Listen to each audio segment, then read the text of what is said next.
This Torah class is brought to you by TorahAnytime.com. Okay, good morning, Rabbi. Bruchim Abam to the Kol Agad Perka here in Kiran Hills, New York.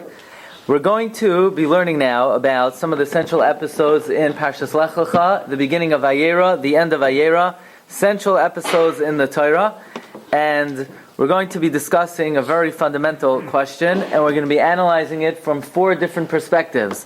From a textual perspective, from a halachic perspective, from a pedagogical perspective, and then from my favorite, a mystical perspective. And also to hopefully come out with a very fundamental understanding of Jewish history as well. Okay, so at the end of this week's Parsha, Avram Avinu is waiting a very long time to have a child. Avram Avinu is 99 years old. Sarah Imenu is also, she's up there. And Avram Avinu is given a prophecy, and the prophecy had two parts to it. Part number one is Hashem says, "You know your wife Sarai?" And Avram says, "Sure, I know her." And Hashem says, "Well, that's not her name anymore. Her name is no longer Sarai. Sarah Shema, her name is now Sarah. And B'nei Beirachti Yoisa V'nasati Lecha Mimena Beina. I'm going to give you a child from her." So Avram Avinu got two reports in, so to speak, one breath, that the name of his wife would be changed, and number two, that she would have a child. Now, presumably, the nevuah about Sarah's name change was not for Abraham. What is that? What nafkamina does it make to Abraham what his wife's name is exactly? The nafkamina is for Sarah. So presumably, he told Sarah about her name change, and therefore it's safe to assume that he would also tell her that, by the way, you're going to have a kid. I mean, after all, if a woman is waiting to have a child for like 90 years, and Hashem tells you that she's going to have a child, and within the same breath, He tells you that her name is going to be changed, it's safe to assume Avraham Avinu didn't just tell Sarah about her name change, but he also told her that she's going to have a child. It happens to be, the Ramban says, that he didn't get around, he didn't have a chance to tell her that she was going to have a child. He only told her about the name change. But Pashat Pshat is, he told her about both prophecies. And what we're going to examine today is the reaction of Avraham, and contrast that to the reaction of Sarah Imenu. So in this week's Parsha, the end of the Parsha, Vayipoel Avraham al panav vayitzchak. And Avraham fell on his face, and he laughed. Vayomer b'libo, and he said in his heart, Halaven mea shana yivaled. Will I produce a child at 100 years old? V'im Sarah havas tishim shana teled. If Sarah, who's 90 years old, will she give birth? So what was Abraham's reaction? Vayitzchak. Was meint Vayitzchak? And he laughed. He laughed. It was a joke. It was funny. It was a galachter. Can be from joy, can be from fun. Maybe Vayitzchak. Not necessarily laughing means bad. Right. Well, we know that when Yitzchak was born, he was named, they called him Yitzchak, right? Kol ha-shemea Yitzchak li. Simple, the word Yitzchak means to laugh. Let's talk about Sarah's reaction. Sarah's reaction, the pasuk says in Parshas Vayera, Vatitzchak Sarah bekerba lemar. Sarah laughed in her innards, saying, Acharei veloisi hoisali adina. After I'm worn out, I'll become smooth again. Plus, V'adoni zaken, and my husband ain't a young chap either. So it seems from the psukim that Abraham and Sarah had identical reactions. They both laughed. Vayomer Hashem al Abraham, and Hashem says to Abraham, Lamozeh tzachaka Sarah lemar. Why did Sarah laugh, saying, Ha'af umnam eled, can I give birth va'ani zakanti? Hayipale me Hashem davar. Is anything beyond the ability of Hashem? La moyed, at the appointed time. Ashuvei Lecha, I will return to you ka'es chaya, as the time lives, u'l'sara vein, and Sarah will have a child. So it's half of a fella. You have two people. They both seemingly have the exact same reaction, and Ribban Sham is only remonstrating, is only criticizing Sarah, and Abraham gets off the hook. What's the pshat? Why is here you have two people? It seems like Hashem is picking on Sarah. They both had the same reaction. Avraham vayitzchak vayipal, if anything, Vayipol Avram al Panav Vayitzchak, Avram couldn't contain himself, he fell on his face.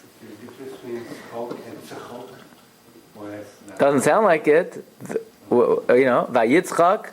Here it says Vayitzchak, and by Sar it says Vatitzchak. One is Lashon Zachar, and one is Lashon Nekeva. It's the exact same word. Vayitzchak means and he laughed. Vatitzchak, and she laughed. It says B'kirbo. It says Belibo. Yeah. Why don't you say Vayitzchak? It also says Lech Lecha, Me'artzecha, Me'maylatecha, Me'beis Avicha, but that has nothing to do with what we're talking about. So here it says Vayitzchak, and there it says Vatitzchak. So what is Beliba and Bekirba? There's an afkamina if it's in your heart or in your insides. Well, the Targum, and this is where we start with the textual explanation. We come to Targum Onkelos. We know, of course, Onkelos was a ger, and Onkelos had a Masorah of the Targum.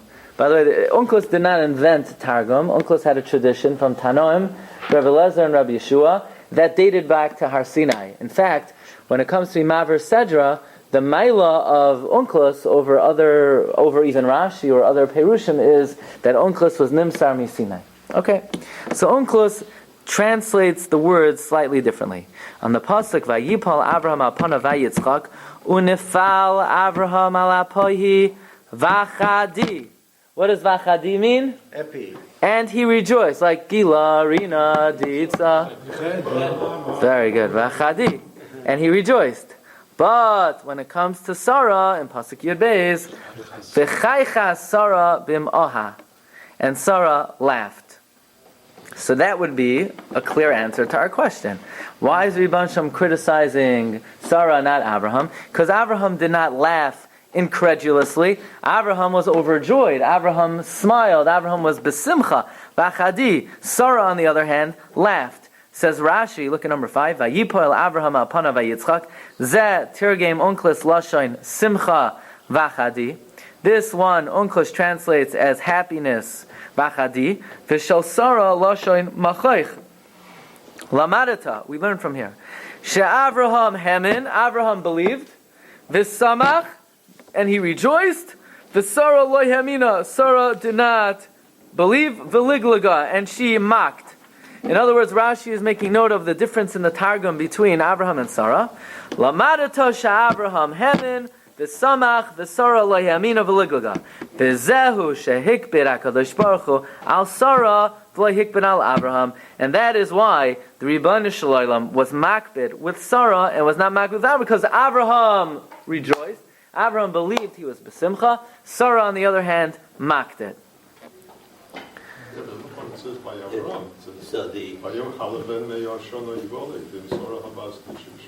In other words, wow, what an unbelievable miracle. Typically, can a person give birth at 190 respectively?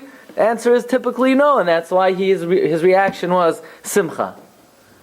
But the question is, but they named him Yitzchak, so they felt it was positive. It must be that the name Yitzchak came from Abraham's, the Targum's interpretation of Abraham's reaction as opposed to Sarah's reaction. Titzchak is just she laughed. Yitzchak is he laughed. Yeah, right. Okay, good. Okay, yeah. Okay. Rabbi say the problem here is, how does the Targum know?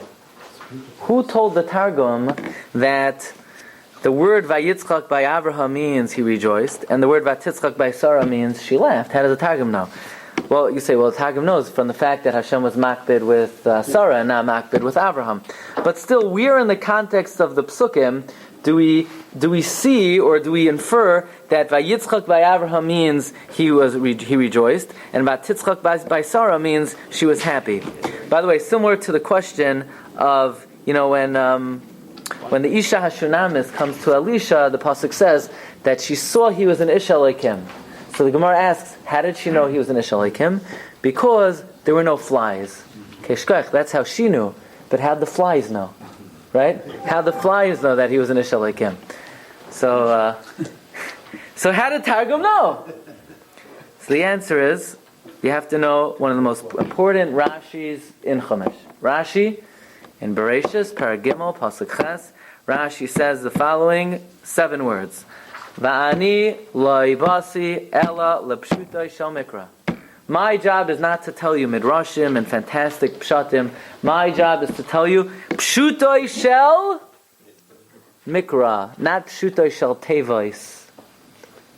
Pshutoi shel mikra, not the pasuk pshat in the words, the pasuk pshat in the verse, in the pasuk. There's a difference between Avraham and Sarah. You know what the difference is? Vayipol Avraham al panav vayitzchak. Avraham fell on his face and he laughed. Where is Avraham at this point? He's talking to God. If you're in conversation with Rebbeinu Shem, you don't fall on your face and laugh. Obviously, in the context of what's taking place, Vayipol Avraham al panav means vayitzchak vachadi. Sarah is in the privacy of her tent. In that context, it's very possible that Vatitzchak means she laughed. Okay, Rabbi say, this is the first explanation why Avraham Avinu is, so to speak, off the hook, and Sarah Imenu is criticized, and that is because Avraham Avinu didn't do anything wrong. Avraham Avinu was overjoyed, he rejoiced. Sarah, on the other hand, was incredulous. The second pshat is what I call a halachic approach, and this is a classic pshat of the Meshech Chachma.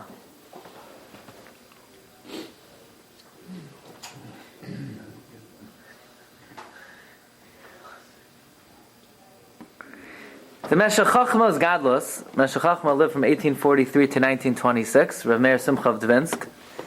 And the godless of the Meshech Chachma is that he'll take halachic principles, he'll take Yesoidos in Torah, and he'll apply it to the storyline. Something which is a very novel approach. In other words, he'll take halachos, he'll take Yesoidos, and he'll say, Avraham Avinu did this way because of this Yesoid in halacha. And Yitzchak, and even Paroi, he'll apply the Yesoidei HaTorah to the storyline, to the narrative. Okay, so let me ask you the following question. Let's say Hashem comes to you tonight, and Hashem says, hey, Rabbi Yid, tomorrow I want you to buy Lucky 7, scratch it off. I want you to pick top right, middle, bottom left, and you're going to win $1.3 million. Okay, so you go to 7-Eleven, you buy the scratch-off. Does it have to come true, or does it not have to come true? Again, this is not a malach coming to you, this is God himself. He comes to you, you go tomorrow, you buy the lottery ticket, you will win. Does it have to come true or not? True.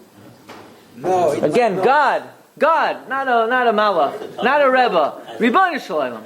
Depends if it's Puranas or... For good, l'toiva. It always comes true. The Rambam says a big chiddush. It doesn't have to come true. Yeah. What? Right. That's why I'm pointing that out. If the Rebbeinu Shalom tells you, you're right, we'll see. If the Rebbeinu Shalom himself tells you something good will happen, it does not have to come true. Wow. Says the Rambam, how do I know that? This is the Rambam in his Parish HaMishnayos and in Hilchos Yisadei HaTorah. The Rambam says, you know why? Here's the proof. Hashem told Yaakov Avinu, Hashem comes to Yaakov Avinu, Hinei anochi imach, ushmarticha b'chol asher telech, v'hasher v'osicha al adam azos, ki lo e'ezavcha ad im asisi es asher dibarti lach. And the pasuk says, Vayira Yaakov ma'od vayetzer lai. Yaakov was very afraid. In fact, the Rambam, what is he afraid of? Hashem just told him b'chvoidoi uvi'atzmai that he will be protected. Says the Rambam, we see from here, if the Rebbeinu Shalom comes to a person and says X will happen and it's l'toiva, it does not have to happen. Why? Shema yigar machet. Maybe between the nighttime and the morning, you'll do an aver and you won't deserve to win the lottery anymore. That's a klal in prophecy. However, if Hashem tells a Navi, and the Navi says it over to anybody, at that point in time, if it's lira, if it's for bad, it doesn't have to come true, because maybe the people will do tshuva.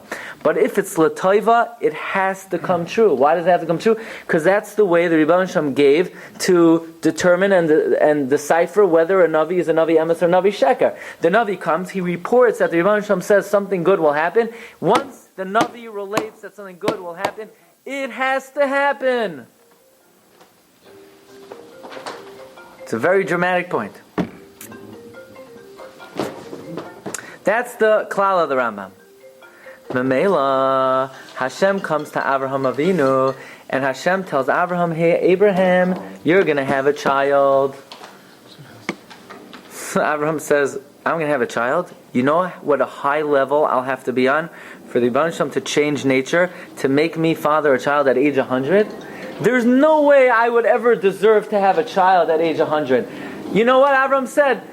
I'm going to do something wrong. Shema Yivgarei Machay. So when the Rebbeinu Shalom tells Avraham, "Hey, Avraham, you're going to have a child," Avraham laughs. Because he knows, yes, the Rebbeinu Shalom told him, but he will not be deserving of it, and therefore his reaction is he laughed. The Meshech Chochmah argues on the Targum. Vayitzchak and Vatitzchak mean the exact same thing. Avraham and Sarah had the exact same reaction. They both laughed incredulously. But Avraham was not criticized. You know what? Because the Rebbeinu Shalom tells you something good will happen, it doesn't have to happen. And the godless of people like Avraham and Yitzchak and Yaakov is that they never believed in their greatness, in their great humility. They figured to themselves, Shema Yigor Machet, and therefore Avraham indeed laughed incredulously that he would have a child, but he was never criticized, because why should he be criticized? Just because Rebbeinu Shalom tells you it's going to happen, it doesn't have to happen.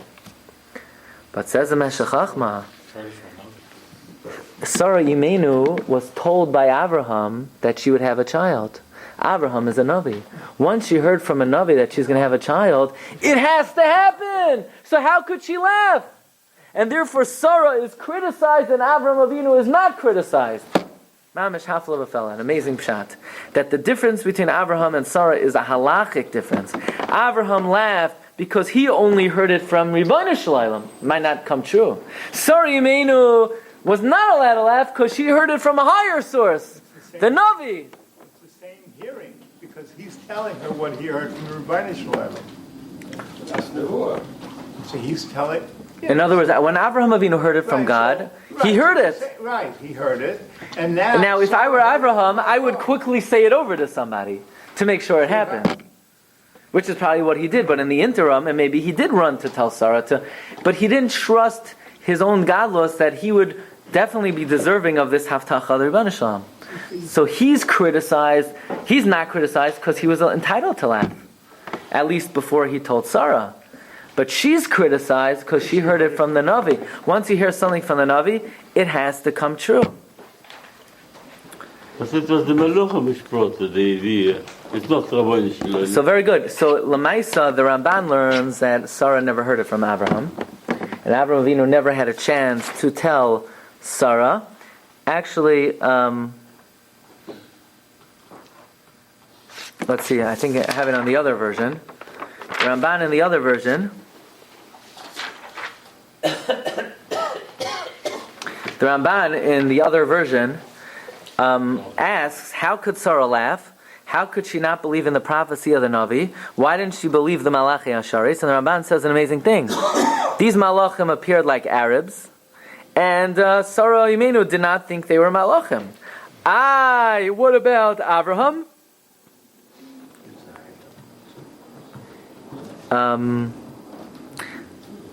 Avraham never told her. Why? Because Avraham Avinu, says Ramban, either figured to himself, she's such a tzaddikus, there's no way, if Rebbeinu Shalom told me, he didn't tell her. So Avraham Avinu assumed God told her. Or, the Ramban says, he didn't have time. Can you imagine?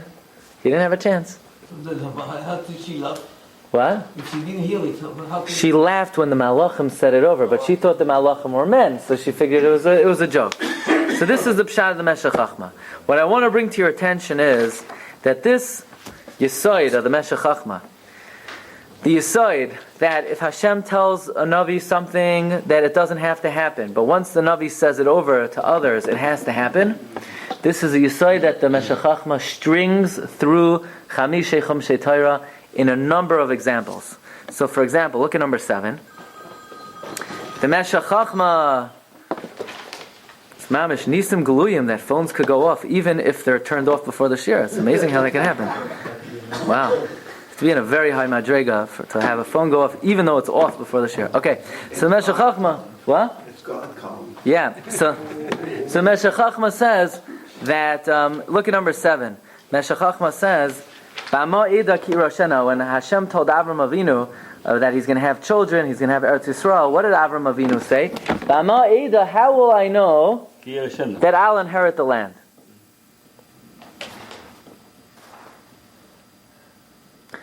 So the Meshech Chochmah is medayek. Yeah, my children will know. You know how my children will know? Because I'm going to tell them, and once I tell them, it has to happen. But B'ama ida ki roshena means, but how will I know? Because no Navi told me, it's only you, Hashem, and if you tell me, it doesn't have to happen. That's what Avram Avinu means. B'ama ida, how will I know? My children, I know how they'll know. The question is, how will I know? Another example. Vayetar Yitzchak LaHashem l'noichach ishtai. Yitzchak davened to Hashem, so Rashi learns opposite his wife, they were sitting in different corners. The Rashbam learns, l'noichach ishtai, he davened for his wife. Frek the Meshech Chochmah, why didn't he daven for himself? Neither of them had children. Why didn't he daven for himself? He said he didn't have to daven for himself. Because Hashem told Abraham, you're going to call his name Yitzchak, and I'm going to establish my bris with Yitzchak. So Yitzchak already heard from a Navi that he would have children. But Rivka Yimenu had no such promises. So Yitzchak is davening not for himself. He doesn't have to daven for himself. He already heard from Avram Avinu that he was going to have a child. But he's davening for his wife, because from his wife he has no haftacha from any Navi that he would have descendants. Rabbi said one more amazing example. Amazing example. The Meshech Chochmah in Parshas Pinchas. Look at number 9.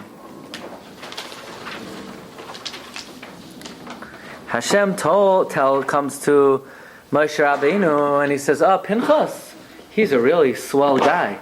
He knocked off Cosby and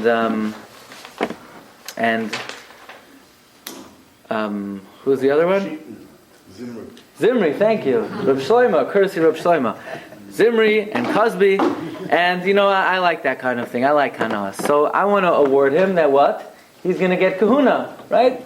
So what does Hashem say? Hashem comes to Moshe and he says, Moshe, Lachein Emor Hineni Noisin Layis B'Yisisham. You go tell him that he's going to have the bris of Shalom. Frek the Meshech Chochmah, why is Hashem telling Moshe how to do the dirty work? You go tell him he's going to have the bris of Kuna. Pinchas is a Navi. Let Hashem come knock on Pinchas and say, hey Pinchas, great job. You're going to be a Kohen forever. Nobody tells me it'll come true. Because if Hashem would come to Pinchas and tell Pinchas, you're going to have Kuhuna and you're going to have Bris Shalom, no guarantees. Maybe he'll do an Avera and he won't be Zoicha to it. So Hashem wants the guarantee. He says, Brisi Shalom forever. So you, Moshe, you tell him. Once you tell him, he could take it to the bank. But if he hears it from me, there are no guarantees.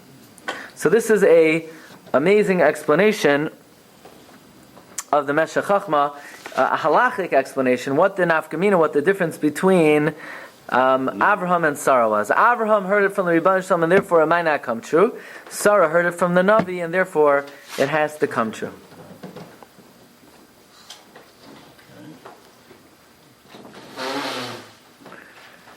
The third explanation. Third explanation is the explanation of the Chizkuni. Who's the Chizkuni? Chizkuni is one of the Rishonim. Chizkuni was written by Rev Chizkiah Chizkuni. He lived in Provence in about the year 1250. We know virtually nothing about his personal life, and he writes that his Perush is called from about 20 Rishonim, but he doesn't tell us who, and his Shita was he doesn't quote names, because he says, if I'm going to tell you, this is from Rashi, Rashi is actually the exception, the only Rishon he quotes. If I'm going to tell you this is from Rashbam, and this is Ramban, and this is Ibn Ezra, then you'll just accept it because they say it. And if I don't quote a source, and people say, who says that? But says the Chizkuni, I don't want people to judge the content of what I say by the source, because then people accept things that might not be as credible, and people reject things that might be actually very meaningful. And therefore, says the Chizkuni, I want you to judge everything I say by its inherent value and not by who says it. Very interesting approach. Well, says the Chizkuni, a wondrous thing. Again, he's bothered by the question, why did Hashem criticize Sarah and not criticize Avram Avinu? Well, says the Chizkuni, Ella mashal leisha chachama. It's a mashal to a wise woman. Sheba l'hoichiach kalasa, who reprimands her daughter-in-law, but v'hoichicha es bita. She's really reprimanding her daughter. What does this mean? You know how it is. So it's Pesach time, and you have a lot of company. You might have your daughter over and her family. You might have a daughter-in-law over and her family. And of course, your daughter, she knows how to raise her children, obviously, because she grew up in your house. So she knows how to raise children, and her children are all polite, and they always clean up after themselves, and they don't wreck your house. But Nebuch, your daughter-in-law, who grew up by those, who knows what, those mechutanim, and they don't know how to raise children, the mechutanim, and your daughter-in-law, Mamela, doesn't know how to raise her grandchildren. And they're wrecking your house, and they're destroying everything, and they don't say please, and they don't say thank you, and your wife can't take it.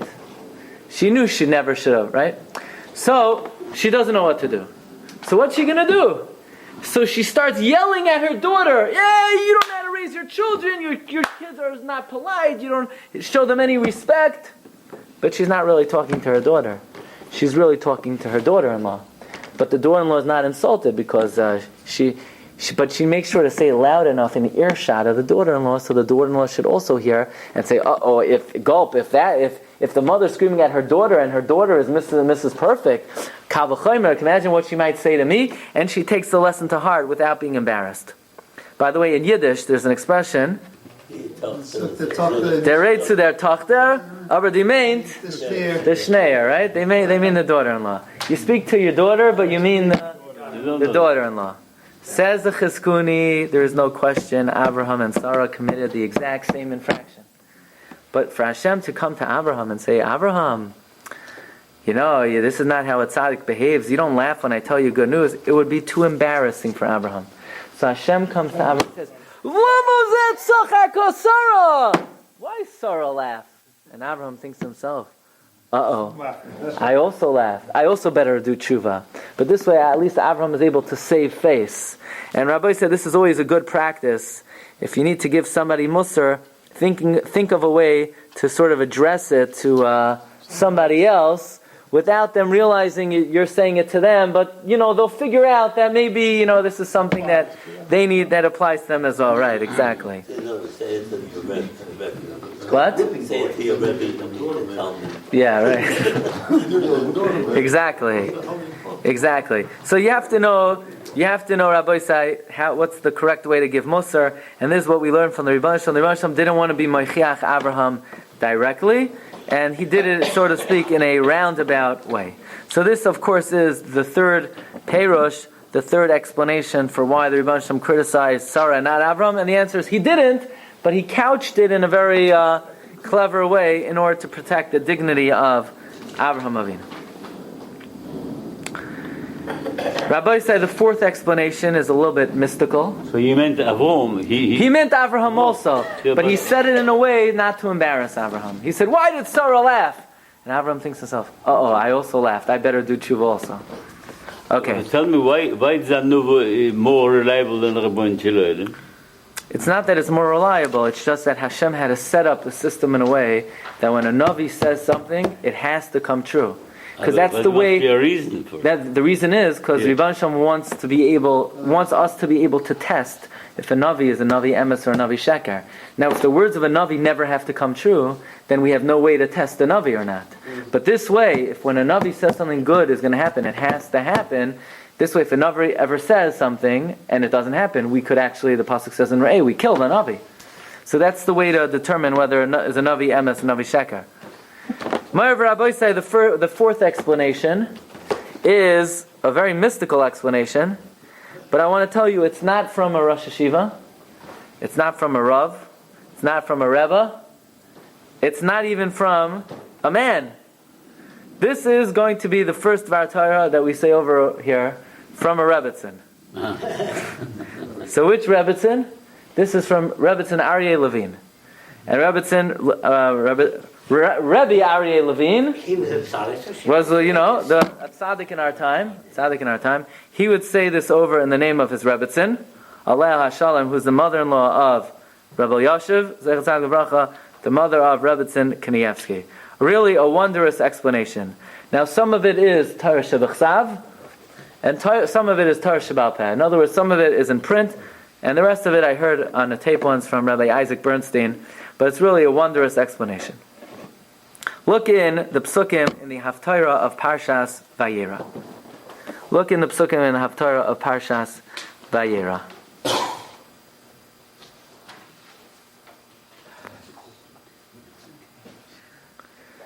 Vayomer Olav. This is talking about the Isha Hashunamis. The Isha Hashunamis was childless, and finally she had a child. But Nebuch, one day she looks in the field, and the kid says to the father, Vayomer El Aviv, look in number 11, Roishi, Roishi, my head, my head. Vayomer El Hanar, he says to the lad, Sa'eu El Imai, lift him up to his mother. Check it. Go bring him to the mother. Vayisa'eu, they lift him up. Vayiviyeu El Imai, they bring him to the mother. Vayashav Al Berkeha Ad Hatzaraim, he sits on her lap until the afternoon. Vayamois, and he died. Vatal, she goes up. Vatashkiveu Al Mitas Ish Ho'alekim, she puts him on the bed of the prophet. Vatizgar Badoi, she closes the door. Vatetze. Vatikra Elisha, she calls the husband. Vatoimer, and she says, Shulchan Ali Echem Aram, please get me an attendant, ve'achas v'asoines, and a donkey, and I need to run to the Navi right away. And he says, why are you going to the Navi? What do you have with the Navi? Why are you going to him? It's not Rosh Chodesh, it's not Shabbos. By the way, from here we see they used to visit the Rav, or the Rabbi, every Rosh Chodesh, every Shabbos. This is the Makar Chayev Adam. Right? Lifgoy Rabbi Beregel. And so he asked, why are you doing? What are you doing? Why are you going to the Rebbe? She said, no, it's a regular day. It's a nice day. Nothing out of the ordinary. This is just a pleasant day. It's a good day to go visit the Navi Elisha. She saddles the donkey. Giddy up. Do not hold back. Don't stop unless I let you know. So she comes to the prophet, Tahara Carmel, when the prophet sees her from afar, the Isha Shunamis is here, go run to her and say to her, so they ask her, no, Yiddish Froy, is everything okay? Yeah, her husband's good, your son is good, are you good? She says, Shalom. Everything is fine and dandy. I had Rabbeim, Rosh Yeshivas, but they come from out of town. They have an expression. Everything is hunky-dory. Right? What in the world is she talking about? Her son that she waited so many years to have is dead. And the husband asks, is there a problem? Is something wrong? And she has this kid locked up in the room on her lap. And she says, yeah, it's all fine and everything is wonderful. And they go to the Navi, and Gehazi says, everything okay? And she says, yeah, it's just terrific. Life is good. What in the world is going on over here? I mean, she came to them for a reason. She came to them because she needed a miracle. She needed Elisha to revive the kid, to resuscitate the kid. Avram Avinu doesn't do Tchias HaMeisim in the Tanakh. Yitzchak doesn't do. Moshe doesn't do. This is a specialty. You need Eliyahu and Elisha. So just tell her, my kid is dead. I need you to help. What do you mean, Shalom? What planet do you come from? What's the meaning over here? So there's a Torah Shebechsav on this, and there's a Torah Shebal Peh. And that is,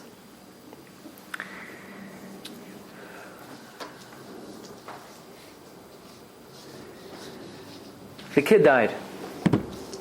So what does she need? She needs a nest. She needs a miracle. To revive it. She needs to resuscitate the kid, to revive the kid. For a miracle to happen, it's a very difficult thing. The miracle has to come down from the Olam Yisrael, from the highest worlds, through all the various channels, through Olam HaAtzilus, and Olam HaBriya, and Olam HaYetzira, and Olam HaAsiya. And it has to trickle down through this world, and who knows what could happen in the interim. A miracle is a very nebulous, tenuous thing. It's very hard for it to occur. However, if she does the following, the miracle will never occur. If she enunciates, my child is dead, then a miracle can never occur. Because once she articulates the physical reality that her child is dead, then a miracle cannot change that reality. And therefore, the husband says, Vas titzach, hakol beseder. She says, Shalom, it's a wonderful day. Life is great. And then she goes to the Navi, and the Navi says, everything is good? She says, Shalom. Because, says the Rebbitzin of Rabbi Levine, why wouldn't she tell her husband the truth? This comes from the holy book of Tzaddik in our time. Why wouldn't she tell her husband the truth, that the child has died? The answer is that had she said this, the prophet would never have been able to revive the child. Once she said it in words, she would have acknowledged the death as an irrevocable fact, and then that's it. And therefore, she would not articulate and not enunciate this reality that the kid is dead. So the question is, what does this have to do with Abraham and Sarah? So Rabbi said, this is where the Torah Sheba'al Peh kicks in. Says the Torah Sheba'al Peh, by Avraham Avinu, vayipol Avraham al panav, vayitzchak, vayomer, beliboi. That's what this gentleman said. I pushed him off in the beginning because otherwise I don't have a shiur to say, right? But we got to give him credit now. There's a difference between Avraham and Sarah. Why? Yes, Avraham laughed. And yes, Avraham thought it's impossible. But he didn't say it's impossible. And as long as you don't say it's impossible, then it's possible. Vayipol Avraham al panav, give the man a cigar, right? Vayipol Avraham al panav, vayitzchak, vayomer beliba. He laughed. There's nothing wrong with laughing. You're allowed to laugh. It's good to laugh. It's healthy. Vayomer beliba. He said in his heart, he said to himself, he never articulated and enunciated the words that it's impossible for me to have a child. He thought it's impossible to have a child. He thought, Rosh Hashanah says, no problem, I could do anything. I could do a lot of things that people think can't happen. But Sarah, vatitzchak Sarah bekirba, leimar. She said it. She said, Achare veloisi hoisa li edna. She said, I'm not going to have a child. Oh, once you say you can't have a child, then you can't have a child. It's impossible. No. But you're asking, yeah, but Glatstein, she had a child. So how could you say once you say it's not going to happen? That's why the Rebbeinu Shalom says, you're right. The miracle that I sent you through the Malach has been destroyed, has been cancelled. That miracle cannot happen. Hayipale me Hashem davar, but nothing is beyond God. Now I command a second time that a second miracle should happen. You destroyed the first miracle. You ruined my plan, and that's why I criticize you. But Hayipale me Hashem davar, la moyed oshuv Lecha ko'es chayo l'sara vein. I'll do it myself. This time I got to do it myself. That's the Torah Sheba'al Peh of the Torah of Rebbitzin Aryeh Levine. Lamaisa, very interesting. You know, Rabbi Obam says over all the time that when the Rush came to Spain, so the sons of the Rush were very poor, especially the Balaturim, right? How do we know that? Because we find in the Torah that the Torah says he asked his father, the Rush, Kagoinani, for example, I'm so poor, am I allowed to make Shabbat Chachol? It says, Aseh Shabbat Chachol, V'al Yitztorech Labriois. Right? It says, better to keep a weekday on Shabbos, don't have a fancy meal instead of collecting tzedakah. And the Torah asks his father, do I classify as such an ani that I shouldn't borrow money? And the Rush didn't want to answer him. Why didn't the Rush want to answer him? So one of the Perushim they say is because the Rush didn't want to say the words, you're poor. Because once he would enunciate and articulate that he's poor, then he's poor. At least now there's room for the Rebbeinu Shalom to change the situation. But there is such a concept. Now again, I don't know necessarily a strong makar in Chazal, but there's such an idea that's being suggested that until something is articulated, then don't articulate. Don't articulate the difficulty of the matzav, al tiftach pelasata, and that's probably a branch of that Indian, of that concept, that don't open your mouth, don't articulate it. It's not a reality, it's not concretized until you say it. Moisa Sefusei Rutishmo. Yeah. Okay, Marav Rabbi Sai. Let's end with the following. We'll tie it all together, Parshas Lecha and Parshas Vayera. Mamish Davar Oyem V'Noira. This is Hafla V'Fela. There's an amazing sefer on Chumash, and this sefer is called Paneach Raza. Paneach Raza was written by Rabbeinu Yitzchak Bar Yehuda Halevi. Now, interesting, why did he name the sefer Paneach Raza? What's the gematria of Paneach? Pe Ayin Nun Ches.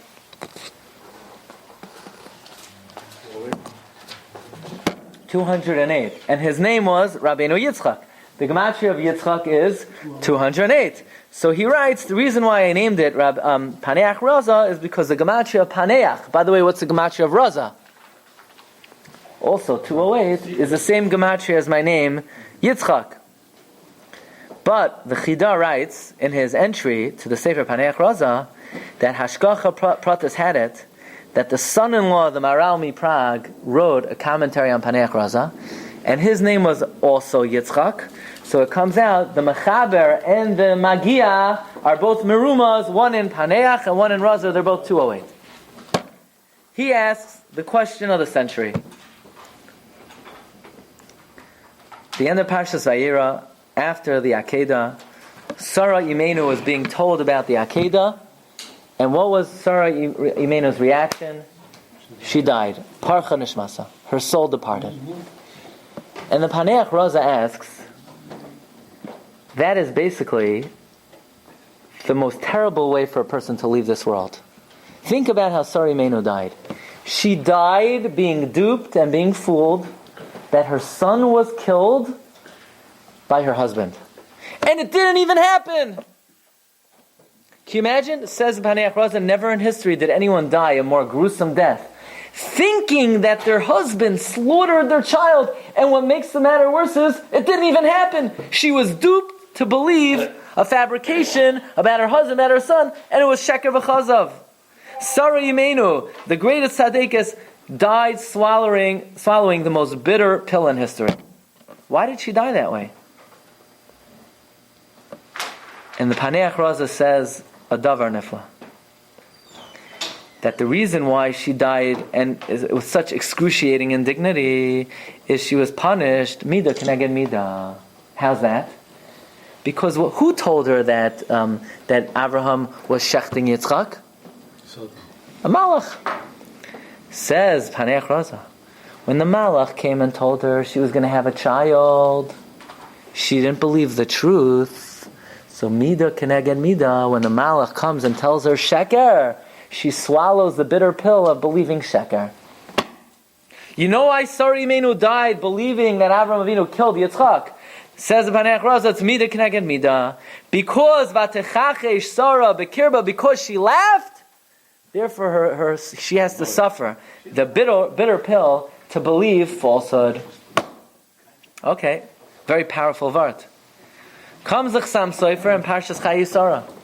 And the Chsam Sofer quotes the Paneach Raza. And the Chsam Sofer, look at number 14. Hivanti mitoich Sefer Paneach Raza that Leumas kitzachak asara b'divrei hamalach. Therefore hamalach hasatan hita oisa. And the Chsam Sofer says 4 words that he doesn't say in any of the writings of the Chsam Sofer. The 4 most mind-boggling words in all the writings of the Chsam Sofer. You don't have anything like this. Not in Chsam Sofer ala Torah, not in Torah Moshe, not in Chsam Sofer HaChodesh, not in Shuvas Chsam Sofer. V'davar gadol diber hanavi. The prophet spoke great words. What in the world is the Chsam Sofer talking about? The prophet spoke great words. Which prophet is he talking about? Paneach Raza. Now Paneach Raza was a great man, but he wasn't a Navi. He was a Rishon. What is the Chsam Sofer talking about? So what's suggested is Chsam Sofer lived in the times of the advent of the Reform movement. And you had a period in history where the leaders of this deviant movement were creating pseudo-Judaism, fake Judaism, and they were telling the people, no, kosher, it's not divinely mandated. It's just for hygienic reasons. So take your chazer, boil it in water, and you're good to go. Take your lobster, boil it to go. The ikar is, forget Judaism. It's all about social welfare. It's all about recycling. It's all about save the whales. It's all about global warming. The ikar is liberal. Be a liberal. The ikar Judaism is be a liberal. And people believe it. What? The seeds of the reform movement are the same as we have today. They said the same thing. They just wanted to put an organ. So the question is here, they want to change what Shabbos is. They want to say Shabbos is just a day off and just pick your day. And you have Jews who fall for it. They fall for false Judaism. And even today, you look around the world and you have Jews, they believe in their agendas like a religion. And they think it's mamish halacha l'moshe Sinai. Why do they believe so strongly in their positions? Why do they believe so strongly in their credos? And says the Chassam Sofer, the secret of human nature, of those people who do not accept the authenticity of the Torah, is that if you don't accept the Torah's emes, you suffer the bitter fate that you take every sheker and you believe it as halacha l'moshe Sinai. That is the bitter fate of those who are not makabel the Torah. You wonder, you have Yidden, Nebuch, they're Tinok Shenishba, but they believe in their ideology as if it was mamash halacha l'moshe Sinai. Why? How could they believe in such fabrication? How could they believe in such falsehood? And the verdict of history is that when you don't believe in the emes, you are forced to suffer the most bitter pill, and that is you swallow everything that is sheker, and you believe it as if it's emes la'amitai. And this is what happened to Sarah Yimenu. Of course, it's Lefi Madrei Gasa. Of course, it's Kadosh Baruch Hu's Medaktikim Tzadikim Kuchot Asayra. But basically, the end of Lech Lecha, the beginning of Vayera, and the end of Vayera, it all comes full circle. Because Sarah Yimenu is that Titzchak Sarah Bekirvan, she wasn't Makabel the MS, we find at the end of Vayera that Vayu Chaye Sarah Me'ah Shana V'esem Shana V'shava Shanim, Sarah Yimenu passed away being Makabel this false report. And really this is a lesson for even from Jews. See people, they're working on a midah, so what are they doing? They're reading a self-help book. So nothing against self-help books. If a person says Chachma B'Agoyim, Tamin. But there's a Mesilas Yesharim, there's an Orchos Tzadikim, there's a Chovos Halevavos. There are genuine, authentic Sfarim. Why does a person have to go outside of the purview of classic Jewish thought? A person has to watch out. A person has to be careful, because sometimes if a person is not Makabel the emes, the result is a very bitter pill. And this is a tremendous limud of Parshas Lecha, Parshas Vayera, Parshas Chaysara. Shkoyach everyone for coming. Have a great day. You've just experienced another Torah class brought to you by TorahAnytime.com.